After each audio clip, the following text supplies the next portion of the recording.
오늘 여러분들과 나눌 말씀 제목은 우리가 전파하는 믿음의 말씀이라고 한번 지어봤습니다. So I titled today's message, The Message of Faith which we proclaim. 십자가 죽음을 위해 이 세상에 오셔서 하늘의 아버지께서 계획하시고 예언하신 대로 고난받으시고 십자가 죽음을 당하셨던 우리 주님이 다시 사셨습니다. 아멘. Amen. Our Lord who came to the world 2,000 years ago, according to God's plan and His will, suffered, died, and is now risen again. Amen. Amen. 죽음에서 부활하신 주님을 찬양합니다. We praise the Lord who is risen.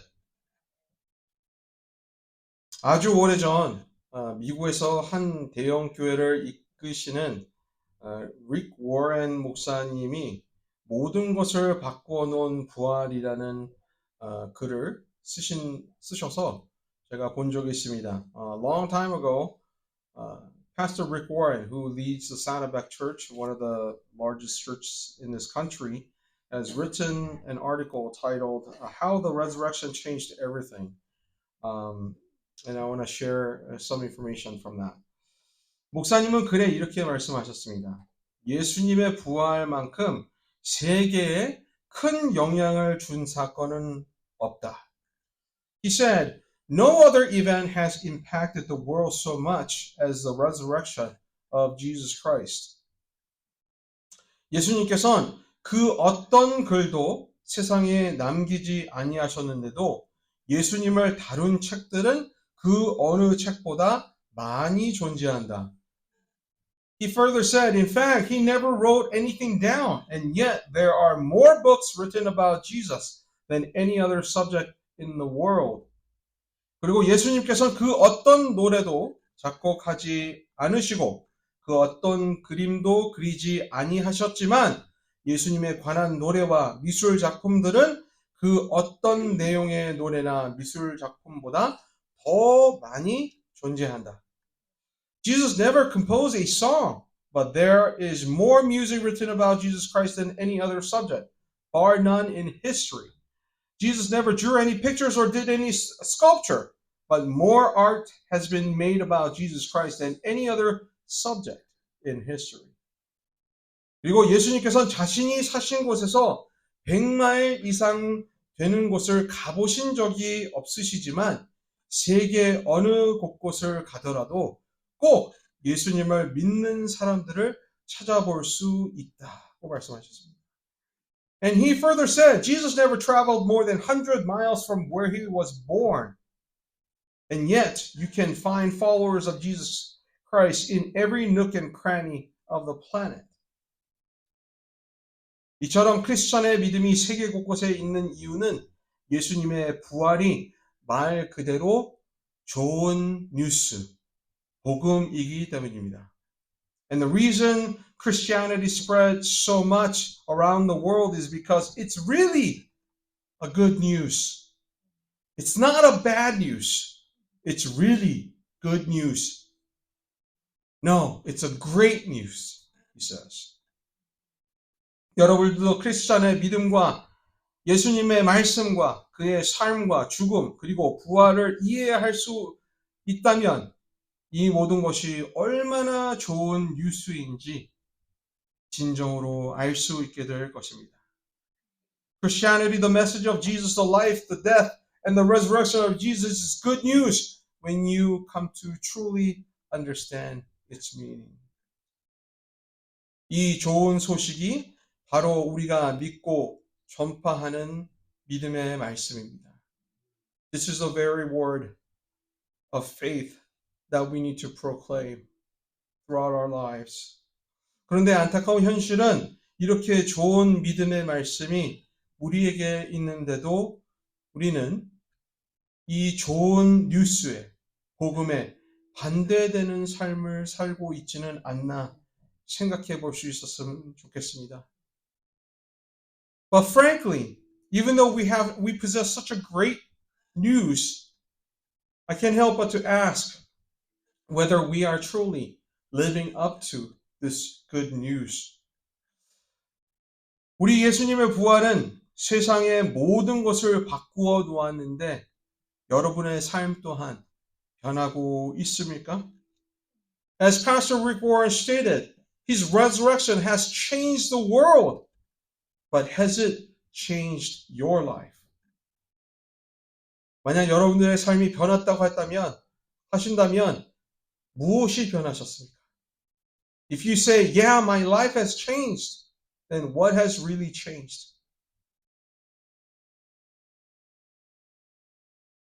수개월 동안, 수년 동안 예수님을 믿기 전과 믿고 난 후 무엇이 그렇게 바뀌셨습니까? In those all the years, what has changed since you put your trust in Jesus Christ? 여러분의 삶이 예수님이 가르쳐준 삶을 살아가고 있습니까? Is your life reflective of life that is taught to us by Jesus? 여러분의 삶이 예수님이 십자가에서 보여주신 그 은혜와 사랑을 보답하는 삶으로 살아가고 계십니까? Are you living your life in response to the grace and love that has been demonstrated on the cross?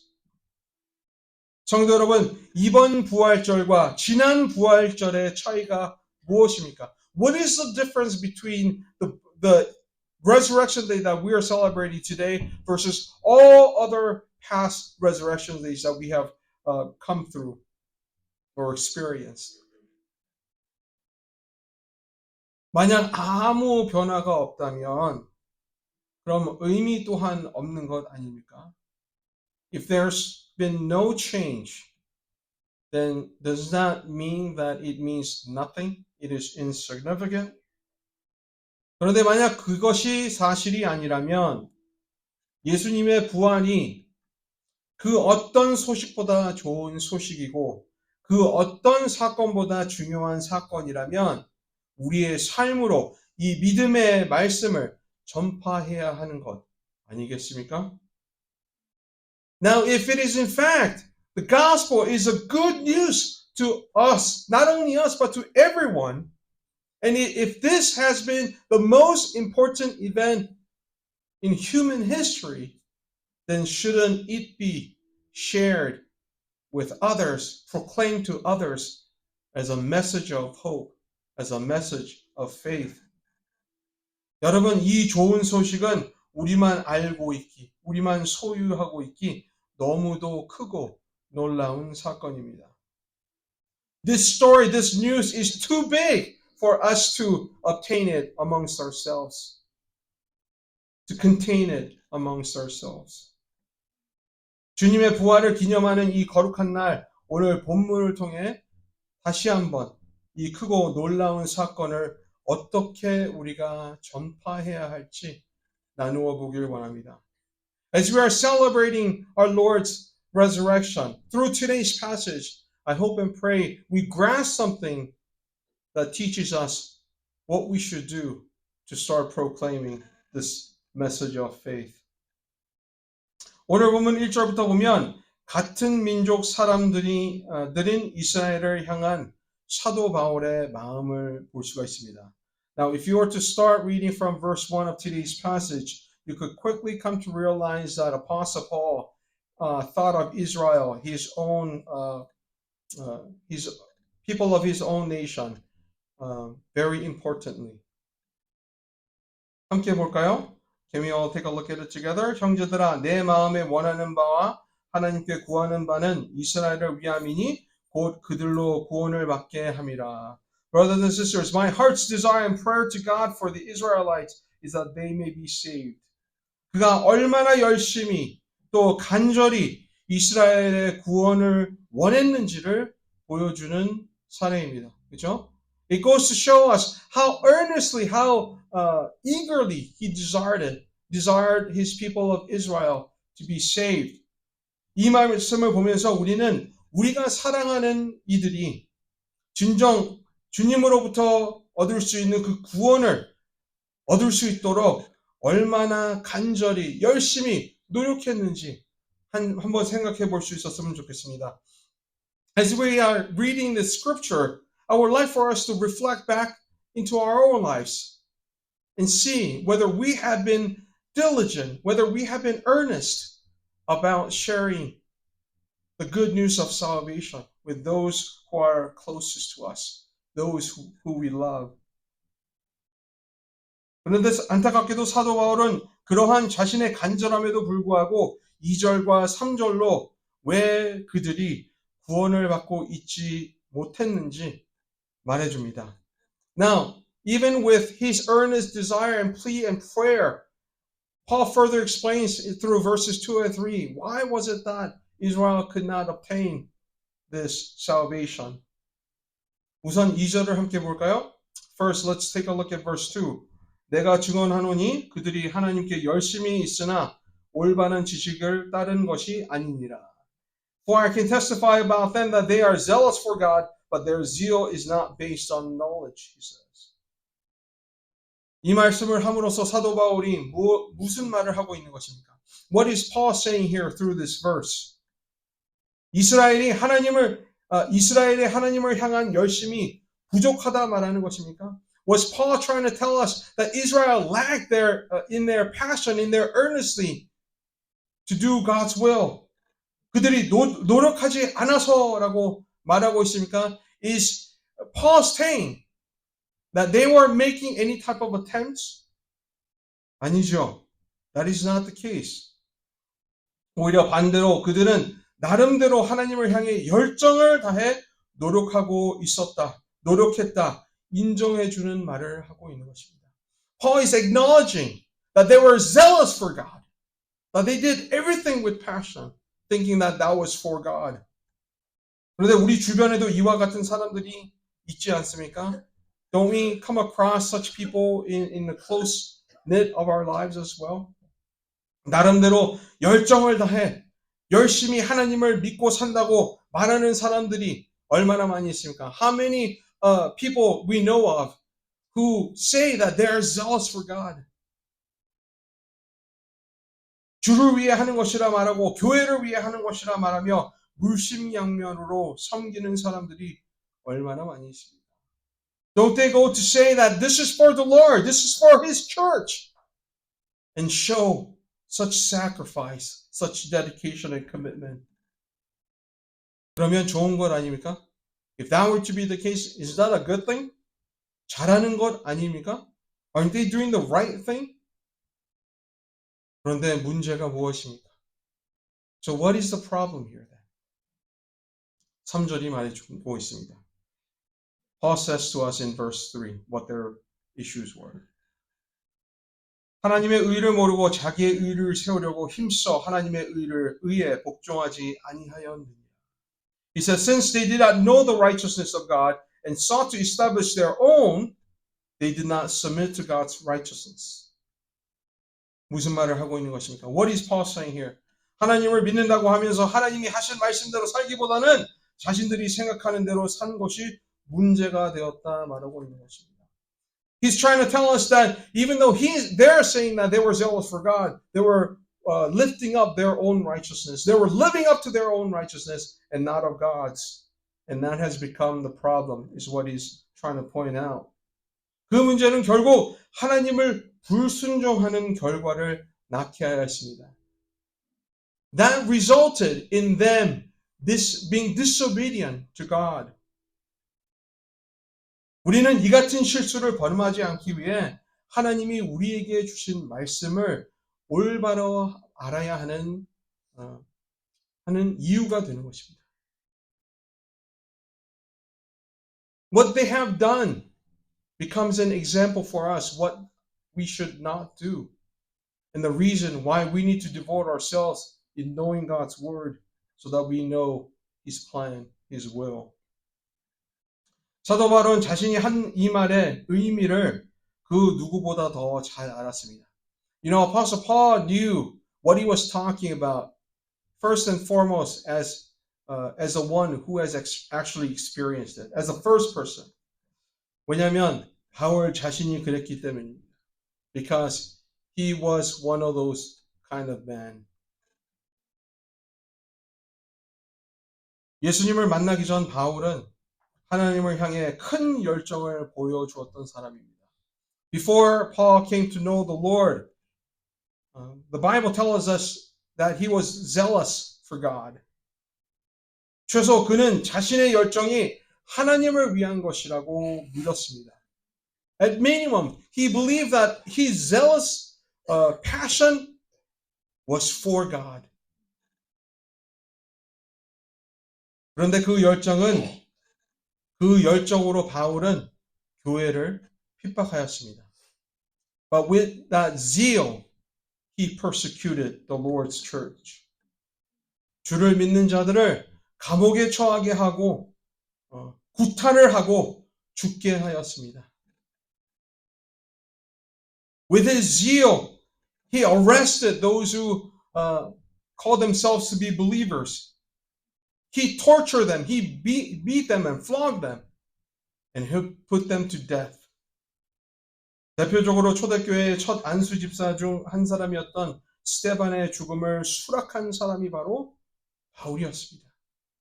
Did you know that Paul was the person who gave permission to go ahead and stone Stephen to death? Stephen, who was ordained as the first deacon amongst the believers. 그리고 더 많은 그리스도인들을 핍박하기 위해 다메섹으로 가던 중 주를 만나게 됩니다. And he was on the way to the city called Damascus to capture and arrest and kill more believers.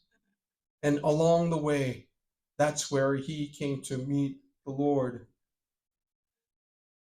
그리고 주님을 만난 후 비로소 자신이 하나님을 향해 쏟았던 그 열정이 하나님을 향한 것이 아니었다는 것을 깨닫게 되었습니다.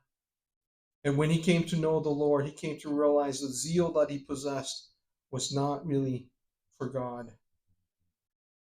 이후 하나님의 뜻을 올바르게 깨달은 후 자신의 모든 열정을 예수님의 부활을 전하는 데 다 쏟아부었습니다. But when he came around, when he finally came to know the Lord, he poured all the zeal that he had in proclaiming, in sharing the good news about the resurrection of our Lord. 마침내 그는 깨달았습니다. Finally he came to realize. 그 깨달은 것을 4절에 말해줍니다. What he realizes is being said in verse 4. 함께 볼까요? Shall we all look at it together? 그리스도는 모든 믿는 자에게 의를 이루기 위하여 율법의 마침이 되시니라. Christ is the culmination of the law so that there may be righteousness for everyone who believes. 여러분 이 말이 무슨 의미를 하는지 아십니까? Do you know what he means by that? 바로 구원은 우리의 열정을 다해서가 아닌 우리의 열정을 다한 행위가 아닌 믿음으로 얻는 것이라고 말하고 있는 것입니다. Paul is trying to remind us that salvation doesn't come from our zeal, trying to do good deeds, but rather through faith in the Lord and Savior Jesus Christ. 그래서 그리스도를 율법의 마침이 된다고 말하는 것입니다. That is the reason why he is describing Christ as the culmination of the law. 우리가 율법의 의를 다할 수 없지만 부활하신 그리스도를 믿음으로 하나님으로부터 의롭다 칭함을 받을 수 있게 되는 것입니다. Although we can never fulfill doing all the righteousness that is said in the law, by putting our trust in our Lord and Savior Jesus Christ, we can now be called righteous by God Himself. 이와 같은 말씀을 본문 5절로 10절에 이렇게 풀어나갑니다. And he says this again, more elaborately through verses 5 through 10. 본문 5절에 사도 바울이 이렇게 말합니다. In verse 5, Paul says this. 모세가 기록하되 율법으로 말미암는 의를 행하는 사람은 그 의로 살리라 하였거니와. Moses writes this about the righteousness that is by the law. The person who does these things will live by them. 여러분 이 말은 레위기 18장 5절의 말씀을 언급하는 것인데 만약 구원이 율법의 의를 행함으로 이루어지는 것이라면 율법의 의를 하나도 빠짐없이 다 지켜야 할 것을 말하고 있는 것입니다. This very verse derives from Leviticus chapter 18 verse 5. And what this verse is trying to say is that if salvation were to be obtainable through fulfilling the righteousness that is described in the law, then a person would have to be perfected. Person would have to do all the righteousness that is said in the law. 그런데 사도 바울이 이 말을 함으로써 그렇게 할 수 있는 자가 아무도 없다는 것 또한 말하고 있는 것입니다. And by Paul mentioning this verse, he's reminding believers that there is none who could do that. 그리스도 외에는 말입니다. None except Jesus. 더 나아가 그러므로 구원은 율법을 지킴으로써 이루어지는 것이 아니라는 것을 다시금 말해주고 있습니다. So once again, he's reminding us that salvation or righteousness is not obtained through fulfilling the law. 그러면 어떻게 구원에 이르는 의를 소유할 수 있을까라는 질문을 6절로 8절에 말해줍니다. So then how are we supposed to obtain the righteousness that leads us to salvation is now being described and explained in verses 6 through 8. 함께 볼까요? Should we all take a look at it together?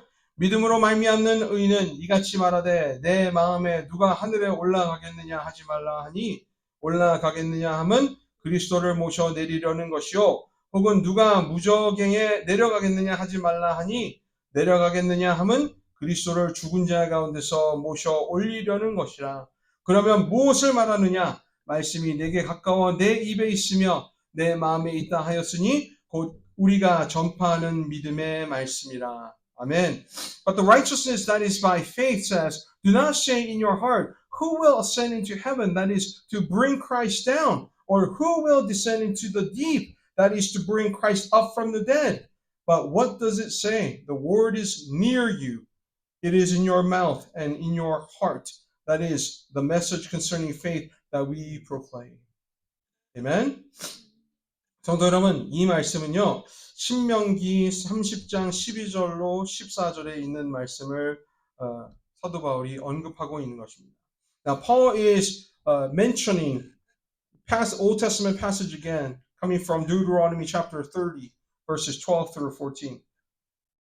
이 말을 함으로써 구원은 먼 곳에 있는 것이 아니라 어렵게 취하는 것이 아니라는 것을 말하고 있는 것입니다. As Paul says this, what he's trying to say is that salvation is not far away. Salvation is not hard to obtain. 우리가 구원을 얻기 위해 메시아를 높은 곳이나 혹은 먼 곳, 땅속 깊은 곳에서 찾을 필요가 없다는 것입니다.